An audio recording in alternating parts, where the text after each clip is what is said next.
Macmillan Audio presents The More the Terrier by David Rosenfelt. Read for you by Grover Gardner.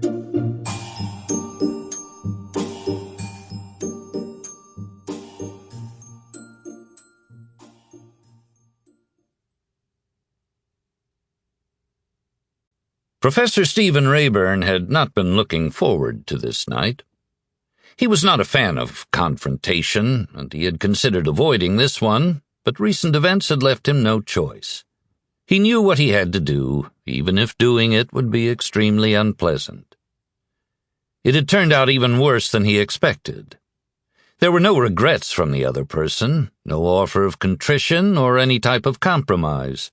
Not that compromise was possible. Rayburn was not going to have any of it.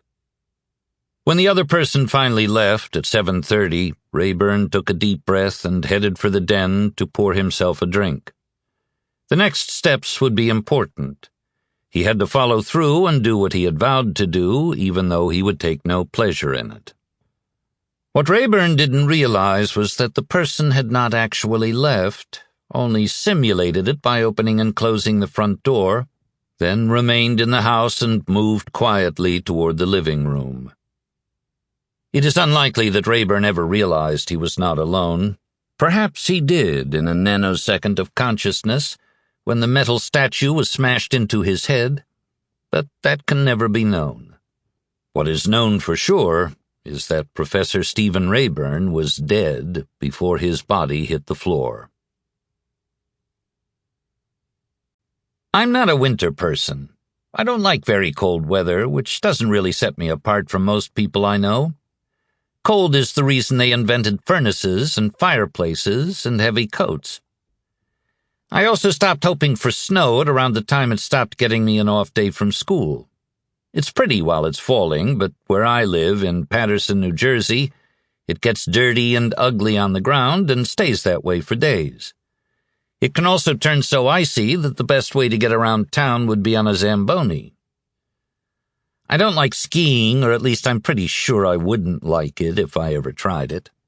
I can't understand why anyone would want to barrel down a frozen mountain at high speed on 2 narrow ironing boards, carrying a couple of sticks and dodging trees and other lunatics out on the same mountain.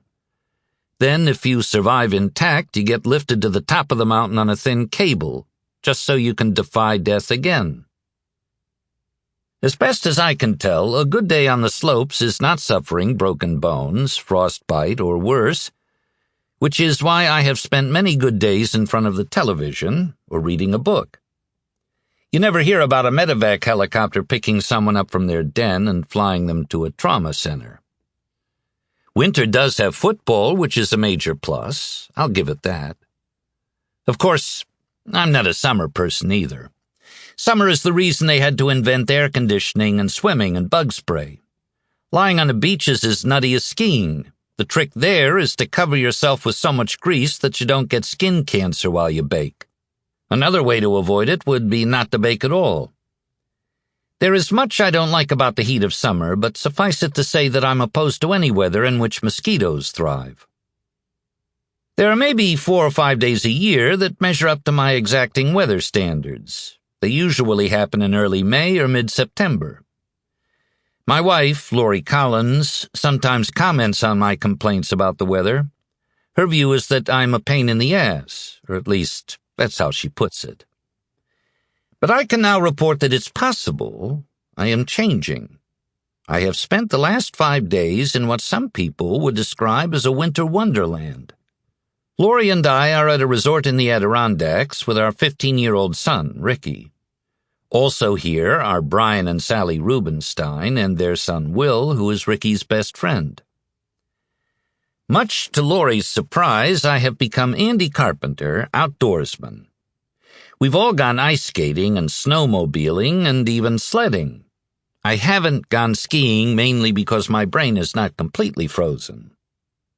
But I've been out there doing stuff, and I don't have a single broken bone or frostbitten toe to show for it. And in the off hours, I've been sitting in front. Sample complete. Ready to continue?